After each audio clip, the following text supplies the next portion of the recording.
Namaste. So we enter into chapter 18, which is the divine worker. It's based primarily on chapter 5 of the Gita, which is Karma Sannyas Yoga.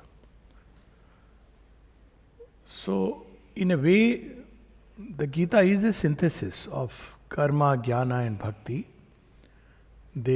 Each of them complements each other. Karma without jnana, just blindly doing all kinds of actions, doesn't lead us anywhere. And its impelling power should be bhakti, love. So to that extent, the Gita has established that and keep on establishing it again and again. But at the same time, the Gita also declares categorically that the yogin engaged in karma yoga, karma, is superior to the sannyasi. So Shri Krishna's language, initially he has declared the jnani, you must first have jnana. So Arjuna is perplexed, because if jnana I have to accumulate first, I might as well renounce the world and engage in deep meditation.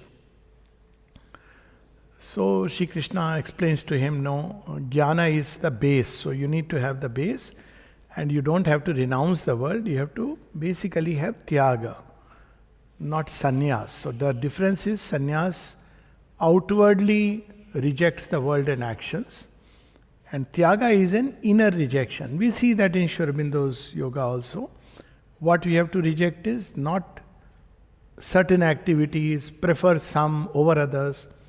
But what we have to reject is all the things that arise from the nature of ignorance, lower nature, that is attachment of various kind to doership, attachment to the results, to ideas, opinions, viewpoints, and to raga, dvesha, and all the other set of kama, krodha, lobha, moha, mad, matsar, the 6 enemies of the soul, which the Rig Veda speaks of, and the mother adds fear, falsehood.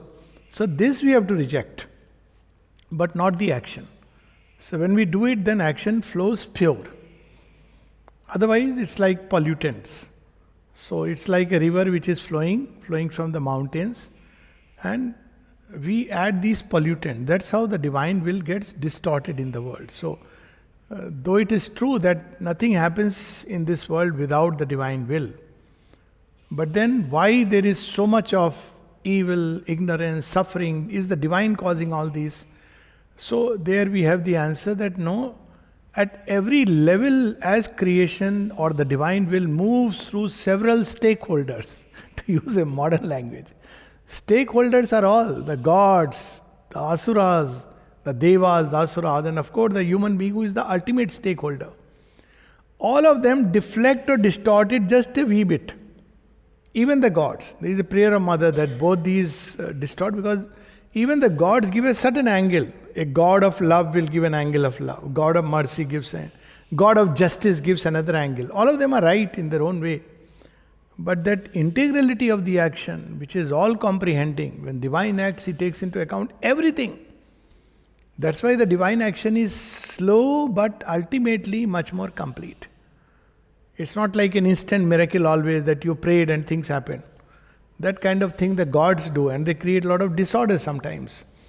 But the divine action is comprehensive. All the knots, disentangling them one by one. So that's how it proceeds in the world.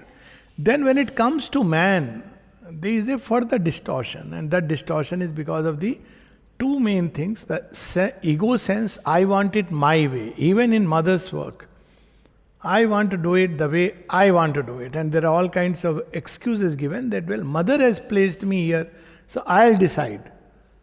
Wherever you may be, whoever has placed you, you are not the doer. You have to just be a transmitting channel, and that's very difficult. It's not like mother has put me here, so I have to decide any which way I'll decide. The second thing which distorts it, desire. If you go to the root of all these different impurities, is because of these 2 elements. So desire somehow, what is the big desire? To start with is the fruit. And it could be, if the action is successful, I'll be the one who will get the praise. You see, when, it's a nice thing, but when president comes or prime minister comes, you'll see photo ops, everybody wanting to be in the picture. As if God will be very pleased. Huh? Oh, you were in the picture, I didn't know this. Imagine Sri Aurobindo and the mother, oh, very good, I am so happy you were standing by the side of the Prime Minister, therefore you will get a very special. No, it doesn't. Basics of spirituality. But yet people want to be in the picture as if, their life is made. So, this is how things get distorted. At the root of it, there is ego. I am the doer, I am important, I am someone special. And the fruit, success, name, money, position. So all these distort, and ultimately the net result is so different from what the original impulsion is. But one thing is there, that it means essentially that this world is not an illusion but a distortion of a reality. So it's not illusion in the sense that it is non-existent, non-reality. Such a thing actually cannot happen. Illusion implies that there is something which is distorted. Illusion literally means that if you see a rope and think it's a snake, it's an illusion. But the rope is there, you are misreading it. But to say that this doesn't exist and you are perceiving it is actually a logical non-starter. Because if there is really nothing, you won't perceive anything. So it's a non-starter. But logic apart, people want to believe what they believe in, it's okay. So the mother and Sri Aurobindo say it's a distortion. Because it's a distortion, it can be corrected. So transformation in that sense is giving it the true original divine form which it is meant to be. So all the problems, perplexities, complexities are because it is distorted. And to give it that correct form, do we have a role to play? Yes, we have a role to play. So we have that previous chapter we read that the avatar first shows the way and then he also gives away. So he leads by example. That's one part. But he also gives away dharma. So we had like Buddham Sharanam, Sangham Sharanam and Dharmam. So gives away. Dharma here is that he gives away, that through which we can walk, because he is leading by example. But we don't know how to be like that. So he also gives us a way. Example inspires, but he gives us a way. And the third is that he establishes collective groupings so that we can mutually strengthen each other's aspiration, hold each other when one is falling, or sometime be helped by somebody who is just a couple of steps ahead. Of course, what happens, we all know that we fight within each other. Human nature to fight so even if people are put in the same house, they fight. So this, of course, the action of the Asura. So now comes the next chapter, divine worker. So how we can collaborate in this process? Constantly the divine takes the form of avatar to set things right. Why? Because there is dharmasya glani. A path has been shown, but that over a period of time changes, is distorted. It gets fixed into organized religion, sect, and then they fight with each other. They are divisive forces. It's used for political purposes. So the divine comes again and again. And then he sets things right. But again, things may happen back. So this time, of course, Mother and Sri Aurobindo have a grand plan, but that's a different story. So how we can be participant or collaborate in this whole process? So that's where this chapter has a meaning, that by becoming divine workers. Divine worker is a big calling. By joining Auroville, by joining ashram, I don't become a divine worker. Maybe at best I am an apprentice, and at worst I am a spot on the dark spot on something beautiful that the divine. But divine is accepted, so it's okay. So what are the signs of the divine worker, and meaning thereby that how we can engage in divine works?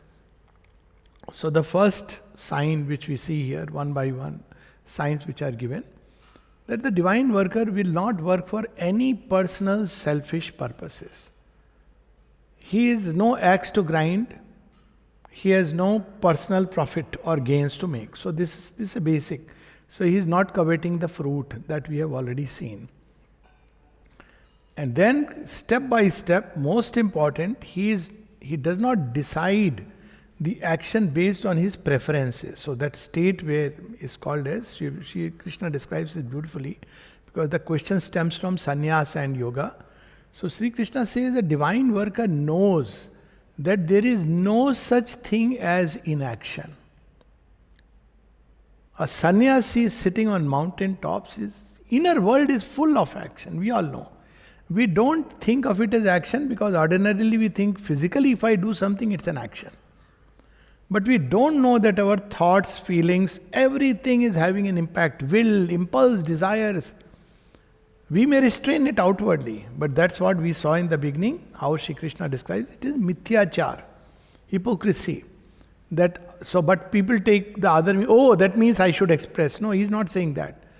But the mind must be rooted out of all these turbulences, storms, because they are going to impact.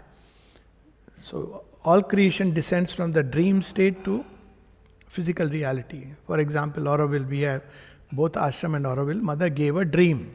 So we have the dream. Now this dream has to be realized. It's a dream. So things are put in dream state. And the mother says that we are far from realizing it.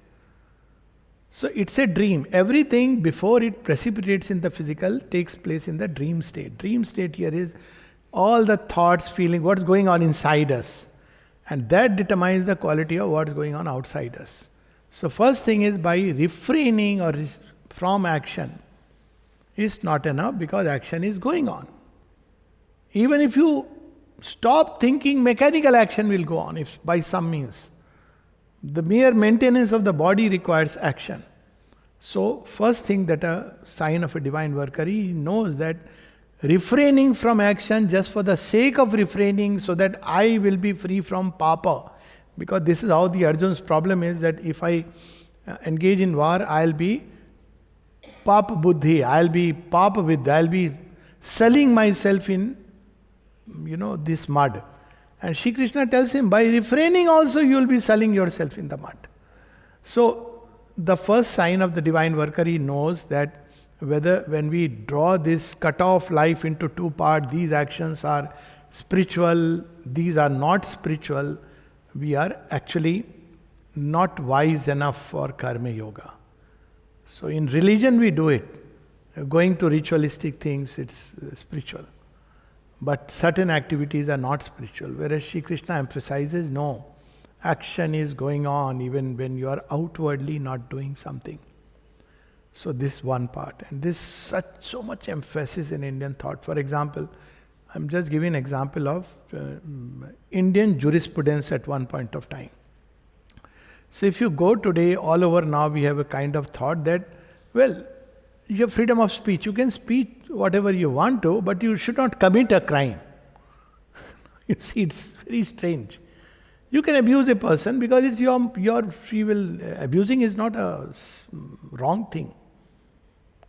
But if you slap, it may be a crime. Now we all know the impact of hurtful speech. It can be far more devastating because you don't know where the arrow has gone. You're insulted, your life can be devastated. But technically it's not a crime because you simply said in the heat of the moment, freedom of speech I can say. Now people are trying to analyze its integrity. But your thoughts, here it's not only speech, even your thoughts are having an impact. So he who knows action in inaction, this is first part. Second is, who even in inaction sees action. So this is the first sign of the divine worker. So he doesn't have any jugupsa. He doesn't say, this work I cannot do, this is below my dignity. This work is not something which, I am expected to do. Every kind of human works, everything which involves human beings can be part of that. That's first sign. Second sign is freedom from desire. So freedom from desire brings peace, atmarati, atma santustaha. These are the words used in the Gita. He is happy within himself, satisfied within himself. Ordinarily, we have desire, we want it, and when we don't get it, we are restless and dissatisfied. So it's so logical basically. Gita is saying something so logical that if you really want to be at peace with yourself, if you want to be always satisfied, nitya tripto,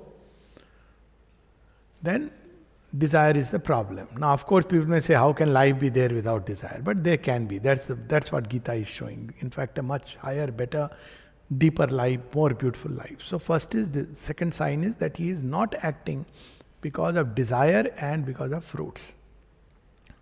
So because there is absence of desire, and the egoism, his whole being tends to become more and more impersonal. So he is not acting keeping in mind certain egoistic considerations. Oh, this man is so special. Why? Because of he is a big man. It'll be very nice if I am on his good books, or if I have his number with me, because it may help me. People do that. Automatically they tend to do it. But here the consideration will not be this at all. I know of two people, they are both alive, so I won't say that, okay, I can take one person's name. It was in conversation with, casually, long back. In Delhi ashram I was sitting and Taradi was also there. Somebody asked Taradi, he was talking about XYZ. That person is this and that. Yes, it doesn't matter. What I have learned from mother is he doing mother's work or not? That he does very well. Rest is his personal problem. It was such a beautiful lesson. And mother would also say, when people would complain to the mother about somebody, she would say, is he going for work? Yes, mother. Okay. The rest will take care. Because everybody has problems. If you start looking at that as a criteria, everybody has problem. But is he sincere in the work? Going and doing the work well? Yes. So, a person who gets free of the ego sense becomes impersonal. So his decisions may not be understood by those who are around. Why the divine has encouraged such a person, allowed him to stay near. People don't understand about mother's ways, Aurobindo's ways, and they would often ask them questions. Why have you kept such a person? But the logic behind it is that they don't act according to human opinions, human moral standards, human yardstick, but based on that divine impersonality. So impersonality of the divine allows the divine element to escape through. So somebody is impersonal, what will be the sign? When you meet another person, ordinarily we'll either see defects, most common. Especially if I don't like him, then all defects. If he's a friend, we'll see only good things. Or we'll see, we understand by impersonally that, well, I'll see both of them. But impersonal will see the divine element. That's it. People often ask how to see the divine in everyone. Well, seeing the divine like seeing the divine is a long journey, but we can always see some quality of the divine in everyone. There's a very interesting story of the mother where somebody told the mother, oh, this person is always saying things against the ashram. So the mother smiled and said, tell him something against me and see how he will respond. He will defend like anything. How dare you say anything against the mother? She knew that he loves me. Now that people were not able to see because they are identified with an institution. So impersonality is another sign. The fourth sign is equality, which is also samatha, but also because the ego is now that I am the doer goes away. So one is dvanda tita. So dvand is the dualities in which we live. Joy, sorrow, good, evil, right, wrong. All these we are always confused. That's why Sri Krishna starts by saying, Gahano karmani gati. It is very difficult. With the mind try choosing. Sometimes so difficult. Because every action will bring some consequence in which some will be good and some will not be good. Any action in the world. This is a prayer of the mother. So how do we really act? If we start considering all these, we'll be paralyzed into action. So equality. Equality is a state important so that we can transmit the divine will. We are not affected by success or failure, though we should try for success, not because it is for me, but it's a divine work. I must do it well. Yoga karmashu kausalam. I must put in my 100% as part of the sincerity. But the result of success or failure, praise or blame, maybe somebody has done everything And when the Prime Minister comes, suddenly you see a head popping up and you are on the side. It's okay. It doesn't matter. In fact, not only okay, you should be happy that it's for the divine you have done. If there is a twitch inside that why I am not there, that means it was not truly a equanimity. Equanimity says you are happy because you have done it not for anything, but for the sake of the divine. So this is how equanimity proceeds at every level, physical level to the touches of nature, physical nature, changes of weather, sometimes sickness, illness, state of health. So you are in a state of equanimity. You are doing what you need to do. Equanimity is not indifference, but you are not affected. Equanimity simply means that you are not affected. Maybe surface consciousness. It's like Amrit Da when he had a heart attack and somebody asked him, Amrit, what's gone wrong with you? He said, no, my sweetheart is giving me some trouble. That's all. He had a heart attack. So he is inwardly not affected. Doesn't mean he won't have pain. He'll have the pain. But there is inner being is separated. So equanimity. By praise or insult. So normally when somebody insults us, we carry a grudge. And if that person asks a favor from us, he had it. Remember, you were the one. But a person with equanimity will not act according to that. He knows he has insulted. It's not about forgiving or not forgiving. His action will be decided by what is the divine will within. So, sometimes we do the other way around. Oh, he had insulted me, I must do a special favor to prove that, look, I am above insult. No, that is another psychological game.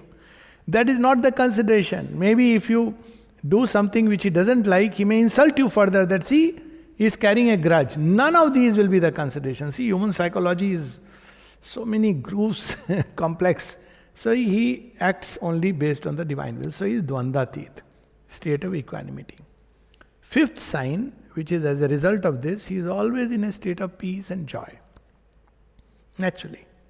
All disturbance, restlessness because of desire, ego, selfishness, all these. So when you are freed from that, you are always in a state of peace and joy.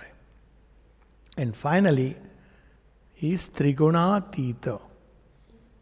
Trigunatit, we are moved by the three modes of nature. So tamas is easy to understand. We are in a state of inertia and we say, I don't feel like doing it, even though we should do it. Now that is tamas. Now this is easy to get rid of because your mind can see that, look here, it's not good to be in a state of inertia and no, I must do things because it has to be done. The second is rajas, where we are driven by just the impulse to act. So there also we can slow down and see maybe I am going overboard, maybe my vital is pushing me. But sattva guni is very difficult to get rid of because there the considerations are something which almost seem divine. Satya guni will say, no, if I do this, somebody will be hurt. I should not hurt someone. It's not a good thing to hurt. Now you see, problem comes. Very difficult to get rid of. Even though it is the thing to be done. Very difficult because Satyagun will bind you. That's why Sri Ramakrishna said, Satyagun is the last bondage, easiest to remove but the most difficult. So he compared the three like, Tamogun is like iron band, it's difficult to remove but it should go, you don't value it. Rajogun is like silver band, okay, you value it but it should go. But Satyagun is like the golden band, golden bangle. So it's very nice.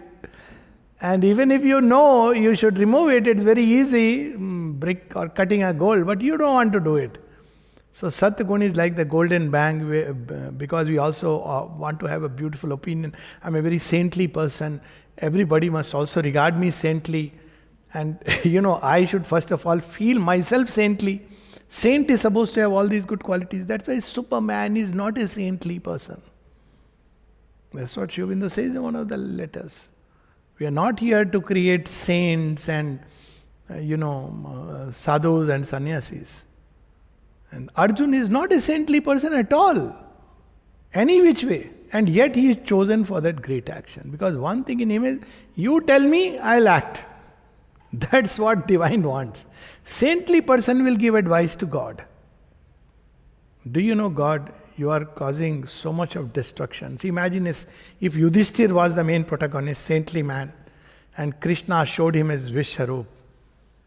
And Yudhishthir asked, what are you up to? He said, I am here to destroy all these people. He said, please don't do it. It is not a very nice thing that you are doing. See, that's why it's so difficult to understand the divine play. Because we try to be saintly. But saintly person is bound to the sattvic ego. And I have had this example several times. We have spoken about it. So he is Trigunatit. He doesn't act based on the standards of morality, conventional morality, with which people are going to judge him. He acts according to the impulsion of the divine will. I'll just give one example, then we'll enter. Be surprised. Two examples of Champaklaji. One is he had gone to Hong Kong, and this Gerard was telling me, he was saying he had accompanied him. And they'd gone to a group where they were singing bhajans. Suddenly Champaklalji got up and walked out. Imagine, Hong Kong street, Champaklalji is walking out. And Gerard is running behind, Maharaj, come back. He won't say, He won't say anything. He literally dragging him back. So he said, what happened? He wrote, it's not the atmosphere. He didn't feel like staying. So when Gerard tells them, they said, but we are only singing bhajans. But he could see these are all vital movements. You see how mother once suddenly got up and went away when Dilip Kumar Roy was singing and Indra Devi was dancing. Suddenly mother got up and went away. Dilip Kumar Roy took a great offense. After all, he is singing and Indra Devi is dancing. And he wrote a letter to mother, to Sri Aurobindo. And Sri Aurobindo said, no, it is nothing against your singing. She saw a lot of vital forces coming in that atmosphere. Another was when somebody had come to give a performance in playground. And he started by saying, Jodi tomar atma bal prabal. If your spirit is high, you can do anything. Now sounds very good, na? Because he was going to show how the mental will can achieve anything. Sounds very fantastic. Prarabdha gets up and says, stop this nonsense, and walks away. Mother also gets up and walks away. So they had no choice but to abandon. So they asked the mother. She said, see, he saw something which was very true. And then she explained how a falsehood had crept into it and how it could have even caused problems when he was doing, and he went away. And people wouldn't have stopped. He has already communicated what I had to communicate. And she goes away. So these are actions of the divine, several places. Mother and Sri Aurobindo's actions, Sri Krishna's actions. We cannot understand the divine action. Even all over, there are mystic stories like that. Somebody wants to accompany a saint. This is from the Middle East desert. And he says, it's about Moses actually. He's known as Hazrat Musa in the Islamic tradition. He says, I want to be with you. He says, okay, don't ask me any questions. So he sees there is a ship and he sees what is Moses doing at night. He is making a hole in the ship so that it may sink. He says, what are you doing? He says, see, I told you. And of course the ship was going to a shore where cannibals were there, and because the sinking started, they have to stop at an island. And he says, why didn't you tell them? He says, who will believe? They'll think I'm a madman.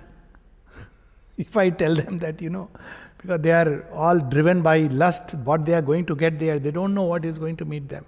So divine action. So this is the sixth one, Trigunatit. You can't put divine worker into any slot. So this is the basic. And then the chapter starts, chapter 18, with a very interesting sentence, because normally we understand Karma Yoga as a means to achieve liberation through karma. But this is only the one type of Karma Yoga. This is the Karma Yoga given in the Gita. But Sri Aurobindo adds to it something else. to attain to the divine birth, a divinizing new birth of the soul into a higher consciousness. So, this is the ordinary birth. We can also attain to the divine birth by ascending to a new higher consciousness. And to do divine works, now comes the catch, both as a means towards that before it is attained, and as an expression of it after it is attained, is then all the Karma Yoga of the Gita. Now, after it is attained is where Shri Krishna gives his example. See, there is nothing that I need to do. There is nothing that I want. And he's always in a state of Satchidanand. He himself is that. Sri Aurobindo also said, there is nothing, I am not trying to bring the supramental for myself. There is nothing that I want for myself. Neither Supermind nor Satchidananda, he has all these experiences and realization. But he's doing it for the world. So first step is when karma yoga is done to be in union with the divine, yoga. Second is after the union, Shankaracharya would say you need to drop the works. He would say you need to drop the work earlier. Works are only to prepare the mind to concentrate. But he says no, even after union with the works, divine, you can continue to work, you should continue to work to manifest the divine, express the divine. And that's what we see in the life of Mother and Sri Aurobindo. So this is the double thing. Most of the people, when they talk about Karma Yoga, they only talk of karma as leading to freedom, inner freedom by union with the divine. But this aspect of union and then manifestation of the divine. So then comes the science, because how do we know who is a divine worker and who is not a divine worker? Shri Krishna doesn't give any external sign. What dress you are wearing. Some people, and in Synthesis of Yoga, he says, many people unconsciously start wearing a dress which will automatically impress. Have you seen many of the people, teaching meditation? You see the kind of dress they will wear. Oh, he must be a great meditator. If somebody wears a very normal, regular, ordinary dress, oh, he has come to teach meditation. What does he know about it? See how we unconsciously, the mind is driven by still choices based on the ego. I know quite a few people like that who even said that, if we, or Gurujis, and said if we remove this dress, people will not listen to us.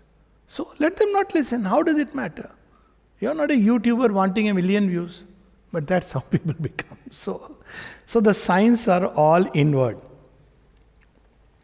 They are recognizable only by the light of the soul from which they come. Either the person who is awakened in the soul can recognize, or the divine.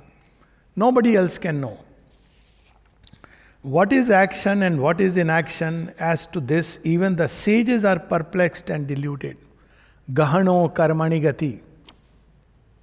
And we all see, people pass by ashram sometime. I want to meet an ashramite. And they are looking for some external sign. Same thing in Aurobindo. You are looking for some external sign. But Sri Krishna provides no external signs. And Sri Aurobindo speaks about that. Yes, there are no external signs. Few lines below. I will declare to thee that action by the knowledge of which thou shalt be released from all else. One has to understand about action as well as to understand about wrong action, karma, vikarma, and about inaction. One has to understand. So karma, vikarma, akarma. So there is no such thing as akarma in that highest sense. The truth of akarma is that when we are engaged in action, we have no even sense that I am the doer. That is akarma. I am not the doer. And there is a beautiful line from Dwijendra Kumar Roy, Dilip Kumar Roy's father, who was a mystic. He says, Tomar karmo tumi karoma loke bole koryami sakalatori iksha. So he says, people say that I am doing, but actually I know your will is accomplishing everything. That is the true akarma. Not akarma is abstention from action. No. True akarma is the sense of inaction, even in action. Because you are not the doer. So action is happening through you. That is a karma. Then there is karma. True karma is when Karma is the energy that is going into this world. And when we do it under the stress of egoistic choice and driven by desire, then it becomes vikarma, wrong action. So wrong action is nothing to do with moral judgments and any of our standard codes of conduct or ideas. Vikarma is all that deviates from the divine will. So we have karma, vikarma, akarma. And Shri Krishna says even the sages are perplexed. That's why we see people couldn't understand the action of Shri Krishna. They couldn't understand the action of Sri Aurobindo, why he suddenly went away. So they couldn't understand why Sri Aurobindo has put all his force by the side of the allies. His own disciples couldn't understand. Why are you doing this? So that's why karma, vikarma and akarma. So initially, Shri Krishna says even the sages cannot understand it. Action in the world is like a deep forest. Gahana karmani gati, that's the phrase. Next page, 178. What then is the solution?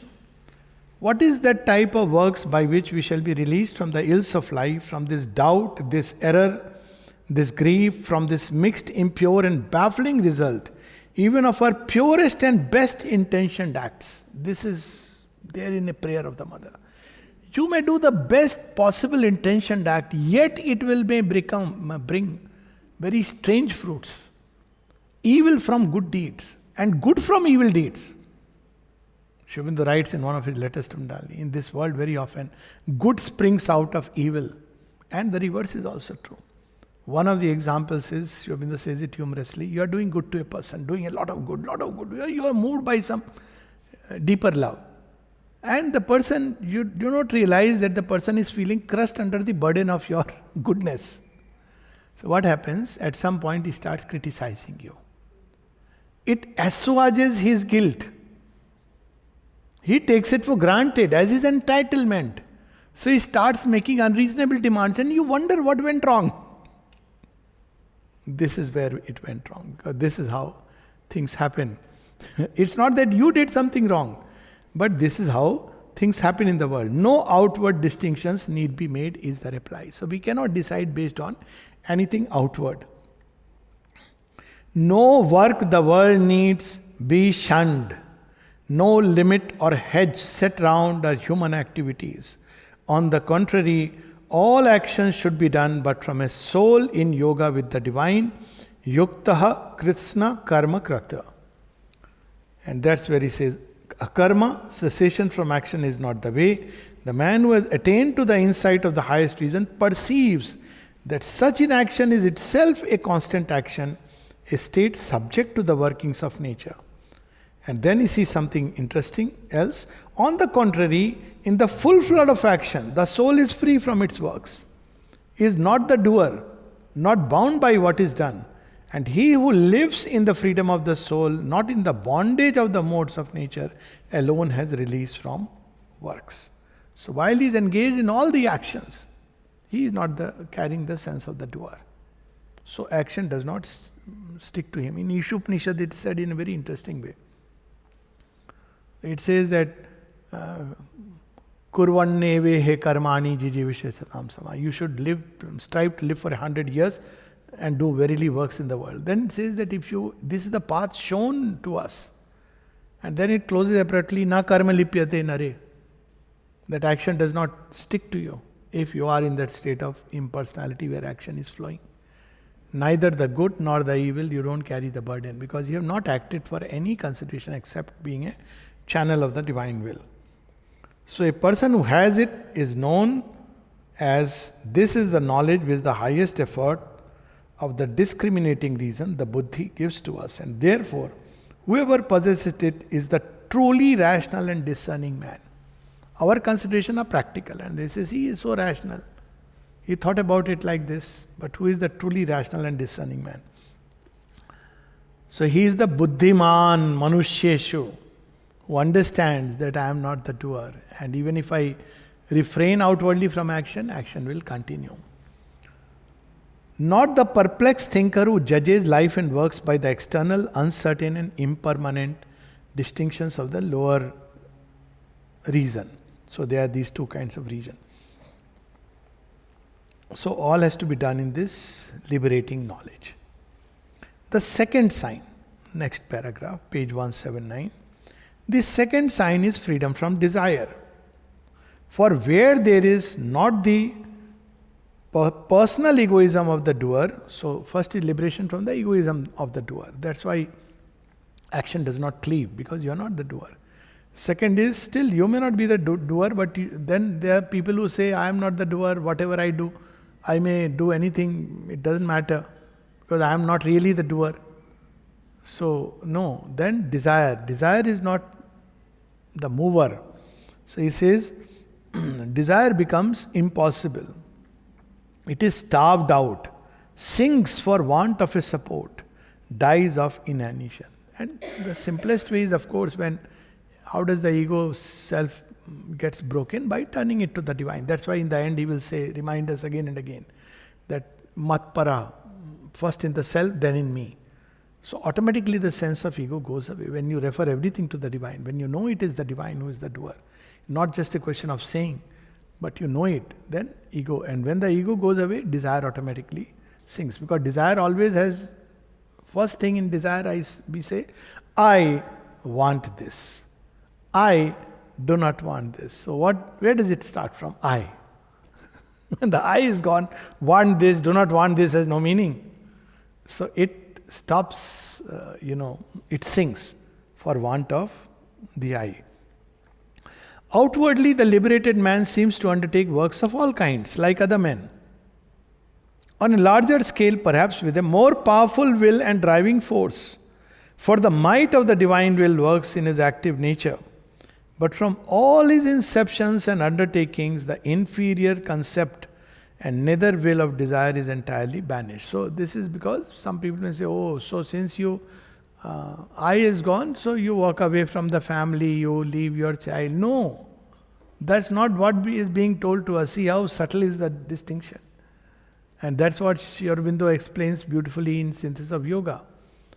That not for the sake of the family, but for the sake of the divine, for the sake of the self.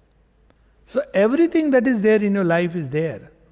And there will be no outer marker that he is no more living in the ego, so he left his family and walked away to Himalayas or to a forest. Always I keep hearing this standard thing.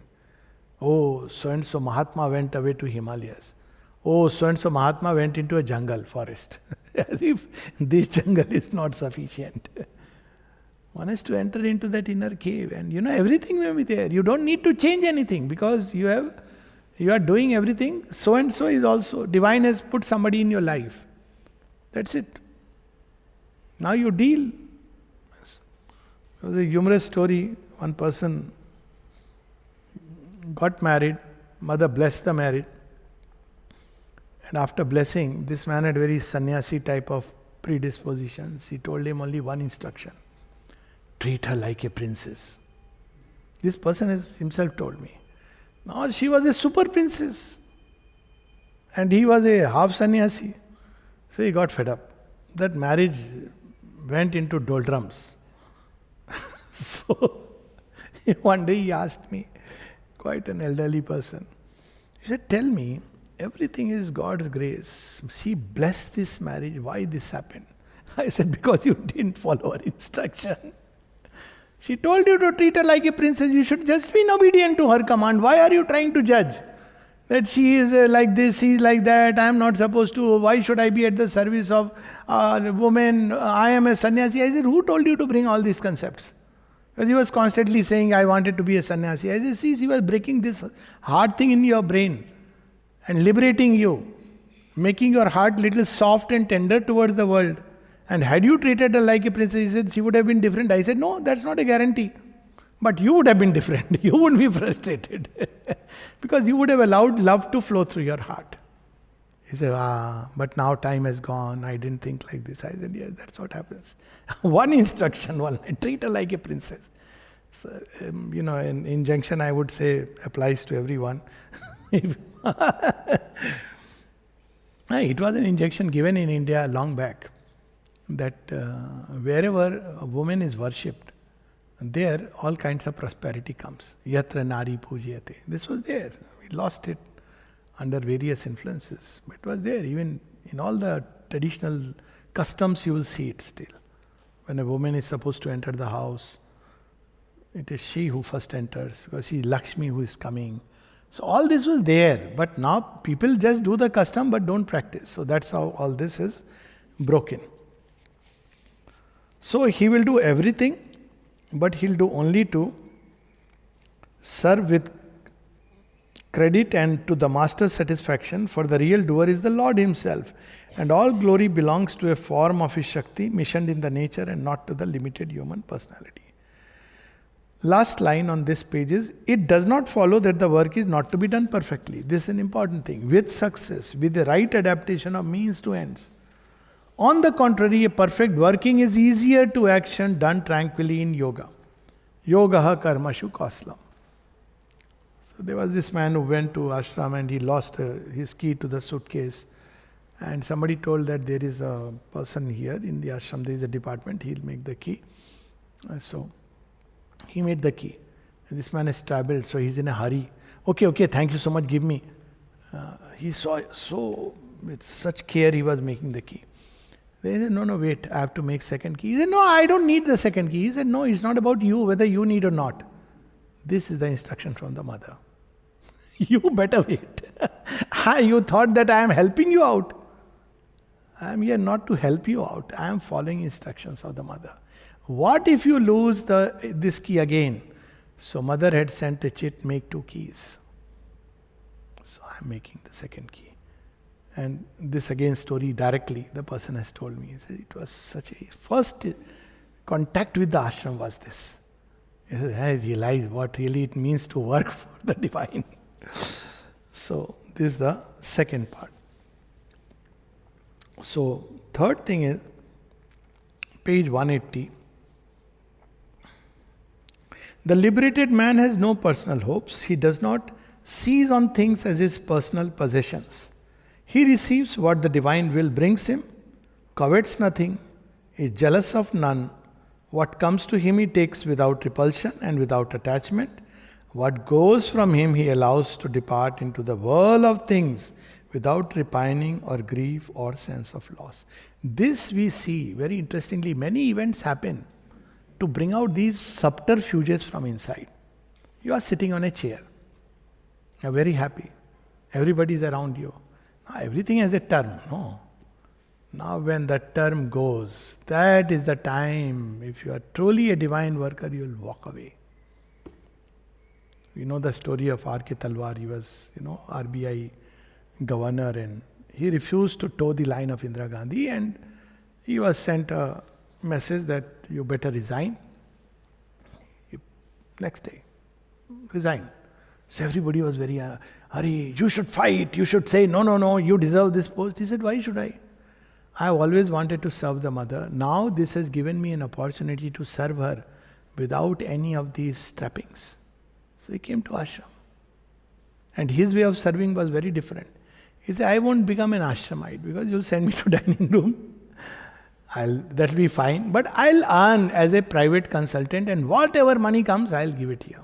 Everything is to give. Now that was his inspiration from inside. But when a chair is taken away from us, see, but a liberated person walks away as happily as he walks in when something is given to you. While he is there, he does. Now, if one still holds on, somehow, that is where you see the test, acid test. Whether one is truly free, even with this idea, no, I am doing good. I am an instrument of God. No. God alone is the doer.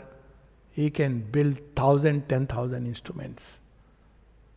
So all is his glory. Now that's where he says that he has no personal hopes. I'll get this assignment, I'll get that. So he covets nothing, is jealous of none. What comes to him he takes without repulsion and without attachment. What goes from him he allows to depart into the whirl of things without repining or grief or sense of loss.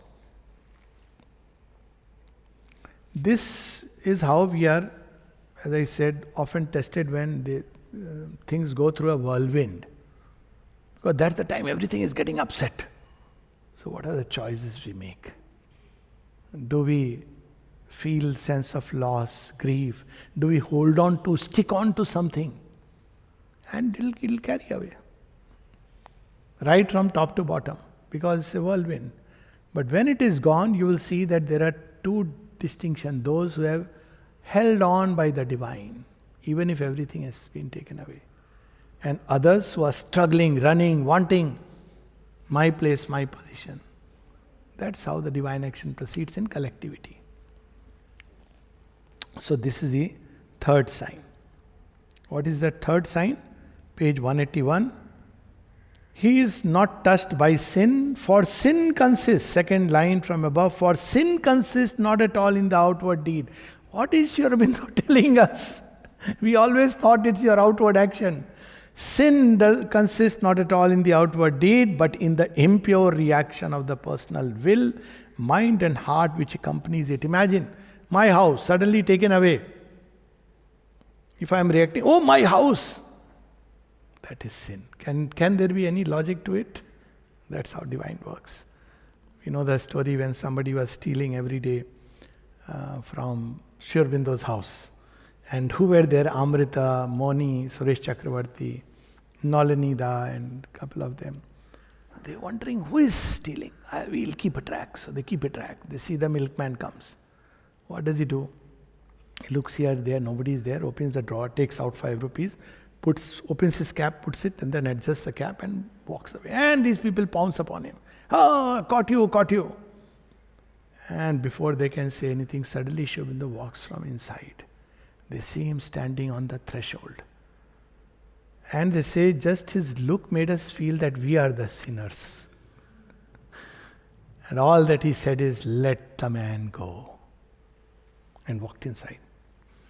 We felt he's not a criminal. We are the ones who have committed a crime. So you see, this is how the divine ways of working are not according to our human standards. So he is always pure. And therefore, apapa vidham, and gives to all that it does its own inalienable purity. This is the third sign. Fourth sign below. This is a little story. Somebody complained to Sri Ramakrishna. Oh, Vivekananda, you say Narendra is this, Narendra is that. I have seen him go to a hotel. He was sitting and who knows, probably eating meat. He said he is so pure that even if he were to travel all the way to the west, other side of the globe, sit with pretty women, have drinks and meat, he would still pass purity to them. This was his confidence. And this is what happened. That was the state, apapa vidham, and that flows because there is nothing to which he is attached. And the inner state in which he is living, not that you would do this, but that inner state he is pointing out and not the outer action. Sattvic man's problem is that he sees only the outward. He is attached to the outward. So the result of this knowledge, this desirelessness and this impersonality is a perfect equality in the soul and the nature. Equality is the fourth sign of the divine worker. He has, says the Gita, passed beyond the dualities. He is dvandatit. So what is the sign? We have seen that he regards with equal eyes, without any disturbance of feeling, failure and success, victory and defeat. But not only these, all dualities are in him surpassed and reconciled. The outward distinctions by which men determine their psychological attitude toward the happenings of the world have for him only a subordinate and instrumental meaning. Subordinate. You have to see that, well, it had its own place, but it's not the main thing. He does not ignore them, but he is above them. Good happening and evil happening, he is not indifferent. Not ignore means it doesn't matter what may happen. No. He does not ignore them, but he is always above them. He does not just react, he is pushed into action impulsively. So, then he describes that Arjun will continue, page 182. So one is that Arjun, before he is liberated, will act according to his dharma. Swadharma. Highest dharma is the Kshatriya dharma. But even that he surrenders to the divine, if you have to really be a divine worker. So he says, but Arjun, the liberated soul, somewhere in the middle, need care for none of these things. He has only to know the kartavyam karma, the work which the Supreme Self demands from him, and to do that and leave the result to the Lord of his action. So, kartavyam karma is not the work that society expects of you or government has given you, or kartavyam karma is as appointed by the divine. And that's one has to be very, very impersonal to see what is the divine purpose within me, what is the divine calling in me. So, this is how he describes kartavyam karma. Page 183. The liberated soul looks beyond these conflicting standards. He sees simply what the Supreme Self demands from him as needful for the maintenance or for the bringing forward of the evolving dharma. He has no personal ends to serve, no personal loves and hatreds to satisfy, no rigidly fixed standards of actions which opposes its rock line to the flexible advancing march of the progress. Fixed standards, over conscientiousness, too much no, this not the right thing, all this collapses. Divine advances flexibly. Just imagine. People would ask Mother, you said this yesterday, how you have changed your opinions today? Because yesterday she said something, next day she overruled her own saying. She said, because I have no opinions. I act according to the dharma, of the need of the moment. I see the totality. And based on that, I act. So it's not a fixed, no. Forever I'll act according to this. This is the rule. Very often, that's how she made rules in the ashram, because people were insisting she made rules. She wanted people to grow inwardly. It doesn't mean she wanted lawlessness, but she wanted people to grow inwardly and feel for themselves. And that's why Aurobindo gave only one rule: always behave as if the mother is looking at you. The golden rule. So people take it that freedom means lawlessness, licentiousness. He says no. She says it's unfortunate that because there is freedom, people turn it into licentiousness. She says it's unfortunate. Still she would allow, because if you are not ready for evolution, you are not ready for evolution. As simple as that. It went to this extent. Okay, he has no personal enemies to be conquered or slain, but sees only men who have been brought up against him by circumstances and the will in things to help by their opposition the march of destiny. Even by opposition, people cannot do anything but help the divine march.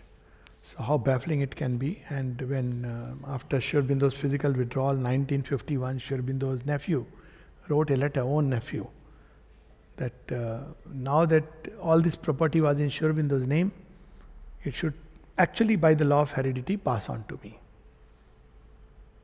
Logical. So everybody was now suddenly, what should we do? We should do a court case. We should do this, that. They went to mother. Nalnita went to mother. Mother is asking. He said, let him come and claim it. He was so shocked. He never expected such a simple answer. Okay, let him come and claim it. What a perfect detachment. If the divine wants, you cannot touch even a spot of it. And he never came. Okay, according to the law, all right, let him come and claim it. That's what is the divine worker. Fifth sign, page 184. Again, the sign of the divine worker is that which is central to the divine consciousness itself, a perfect inner joy and peace which depends upon nothing in the world. For its source or its continuance, it is innate. It is the very stuff of the soul's consciousness. It is the very nature of the divine being. So because through all these means we are coming in contact with the divine. So one will be always peaceful and joyful. What you felt you will get by pursuing desire. Yes, desire will give you temporary happiness. But then soon thereby it turns into unhappiness. Then you seek happiness somewhere else, in someone else, and then you get some happiness. Again unhappiness. Then you seek somewhere else. But here you are nitya tripto. You are the nature of the divine. Divine needs to seek nothing, wants nothing. So he says, nitya tripto nirashraya atmaratihi antaha sukho Oh, this is how the man is, the person is, who has turned to the divine.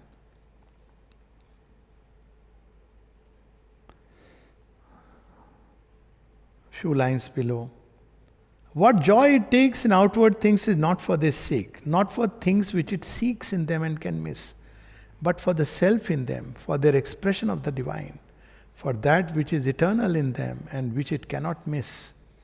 It is without attachment to their outward touches, but finds everywhere the same joy that it finds in itself, because its self is theirs, has become one self with the self of all beings. How beautiful this is. Brahma Yoga Yuktatma Sarva Bhutatma Bhutatma. That's the story when Lord Rama goes to the hut of Sabri and he is relishing those. Because the self of things, look here, who is feeding in the form of this outcast woman?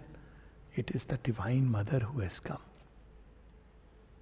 Not like us that, oof, this food was so spicy, that food is so good. Or the other way around, I want some more spice, this is so horrible. No. You relish everywhere. It is the Divine Mother providing you food in different ways. Yes, you can exercise certain choices or preferences. But if they are not there, if nothing is there, you can always eat banana. Always available. And French fries. My standard. Nothing is there, it's okay. I don't take non-veg, so French fries are everywhere, on airport, everywhere you will get. Banana. That's it. But this craving, oh, this was so horrible, food was not there, and this. You don't need to do that. You don't actually need it, because he is seeing everything as a gift from the divine. It's a prashadam. Everything is a prashadam. Page 185. So he makes the distinction of Tyaga and Sannyasa, fourth line from above. He should be known as the eternal sannyasin, who neither hates nor desires. Free from the dualities, he is happily and easily released from all bondage. The painful process of outward sannyasa, dukham aptam, is an unnecessary process. It is perfectly true that all actions, as well as the fruit of action, have to be given up, to be renounced, but inwardly, not outwardly. Not into the inertia of nature, but to the Lord in sacrifice. Couple of lines below. The true sannyasa of action is the reposing of all works on the Brahman. He who, having abandoned attachment, acts reposing his works on the Brahman, is not stained by sin, even as water clings not to the lotus leaf. So this is the beautiful simile, that like water on the lotus leaf. It is said, one of those WhatsApp messages, I don't know how far it is true, when somebody asked Swami Vivekananda, what is love? So he spread out his hand, then he said, okay, put some water in it. He put the water. He said, this is love. So he didn't understand. He said, try to close it, the water will escape.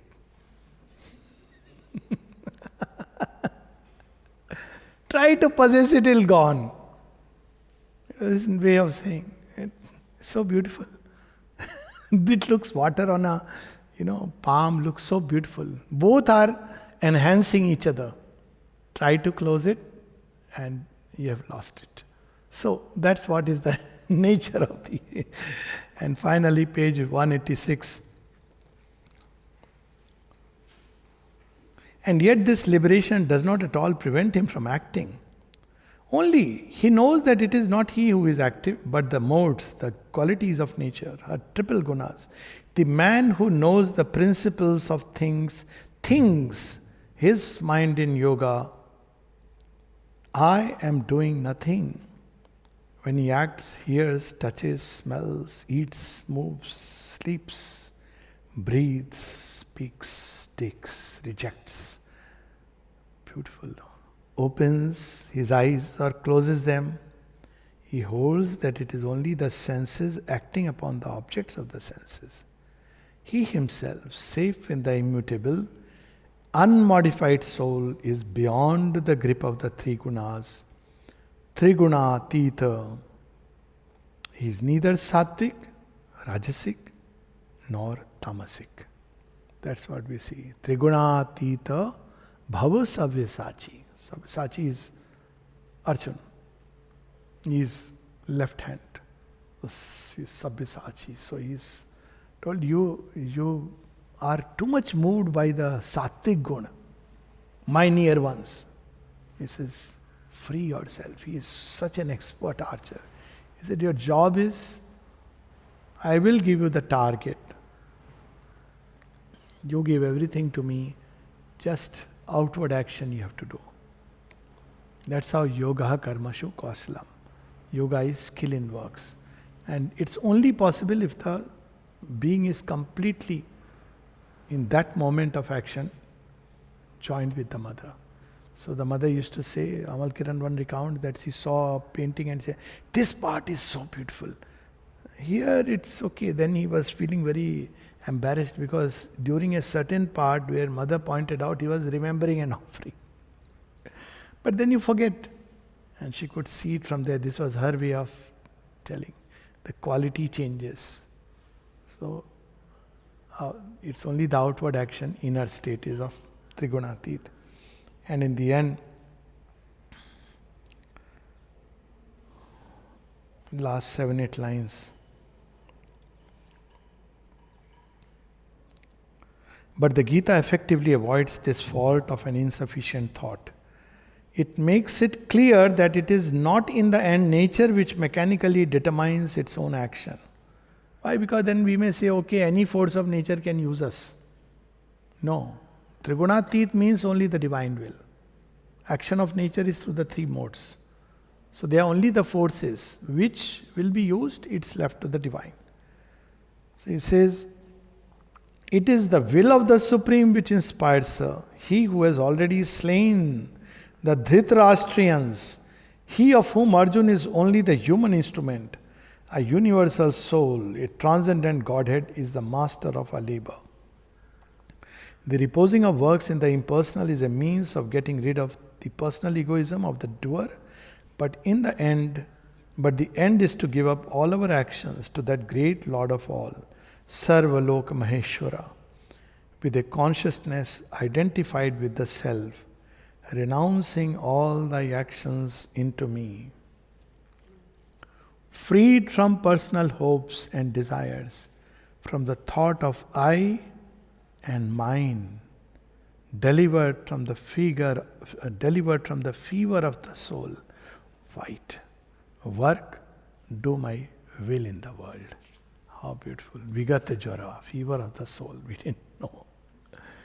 He's used this word, it's very interesting. What is fever of the soul? Fever of the soul is, see, when people are actually, we use this word, heat of the moment, heat of the desire. Restlessness is the fever of the soul. But the calm tranquility of the divine is the treatment of the soul. And for that you have to renounce desire, not action. This is what Aurobindo is telling us. Jai Ma.